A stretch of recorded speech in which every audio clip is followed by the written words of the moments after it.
I want to start by saying this is quite a different video from what I usually do. I just kind of opened up OBS and just wanted to do like a casual talk thing. So as of this video releasing, a couple of weeks back, I was just wondering about some Roblox art ideas that I had, and I wanted to go back onto the draw space game or spray paint. I haven't been on spray paint in a long time, and I've been thinking of like doing the graffiti stuff again.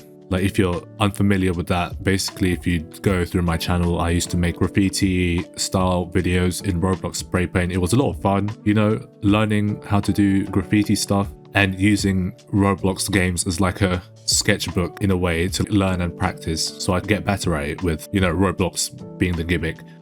There'll be times where, you know, I wouldn't feel like playing those Roblox drawing games, and I would, you know, skim through the Roblox games, and I would notice that the play counts for these drawing games that are really good, like Draw Space, and of course Spray Paint, which is quite a solid one, they'll usually hover around like the 800 to nearly like 1,000 range for players. And when I was browsing a few weeks back, I was so surprised to see those play counts almost get cut in half to the 200, 300 range, and I was like, no way, like that kind of sucks.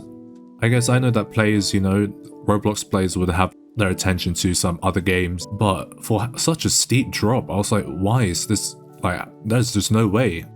And then I'll finally check out Draw Space and Spray Paint, and I was just really shocked. Like, there's just no way that the play counts were this low.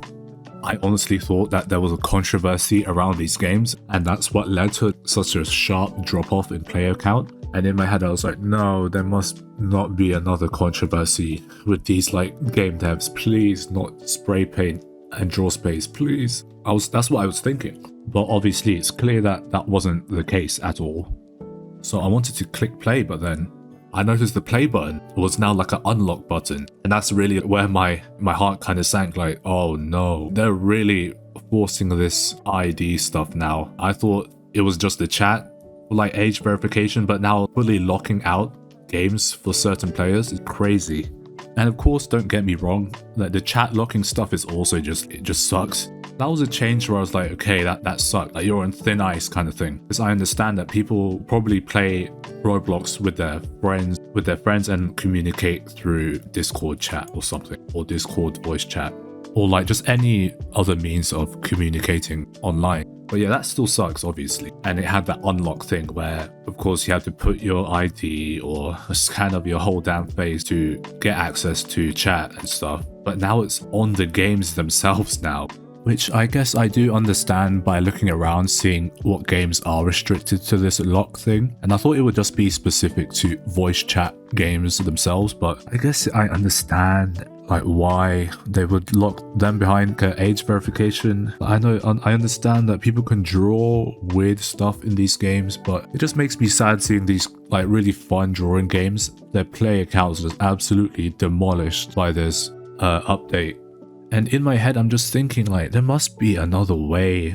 There must be another way where I can like play these without having to give my biometric data or ID to Roblox and their third-party companies, because surely these massive corporations can be trusted with our data, surely, right? And you can just say, I know you can say, oh, well, you don't have anything to hide, so just give your face and your credentials to these corporations. I disagree with that entirely, because that's just another way for these corporations to see that, hey, so they allow us to do this, and this will just snowball and snowball. They start asking for more stuff and more stuff and more personal info, like super sensitive info.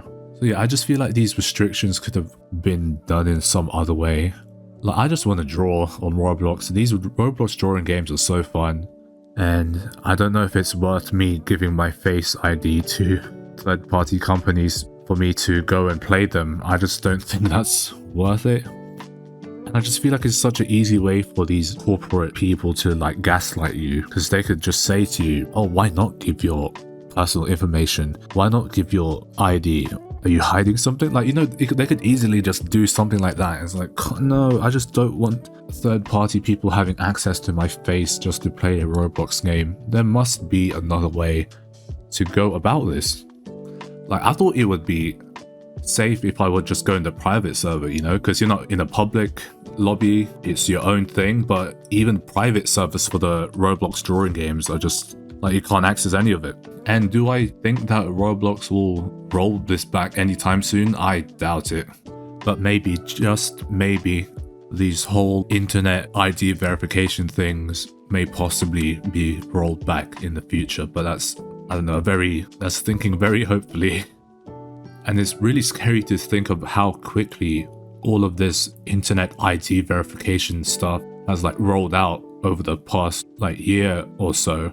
And it's so backwards now because internet safety before was like, oh, don't give your sensitive info to random websites, but now they're really like, oh, give your face ID and other sensitive information if you want to stay safe nowadays. It's so ridiculous. I just want to draw on Roblox, man. But yeah, I've just been thinking that that trade-off of giving a face scan and my ID is just not a good trade-off.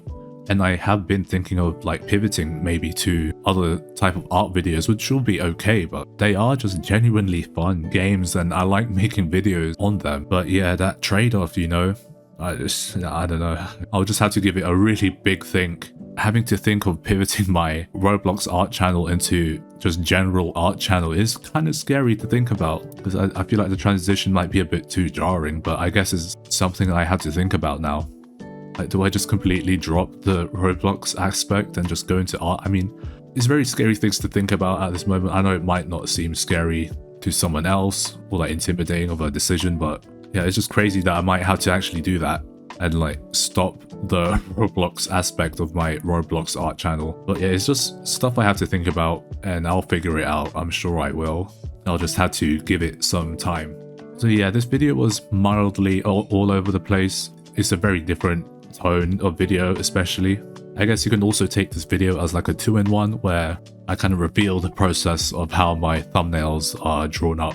So I guess that's cool as well while I'm kind of talking in the background. But if you made it this far, thank you for listening, and maybe let me know if you like this kind of video structure, I guess, and I'll see you guys in the next video.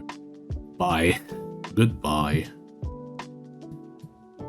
Hi.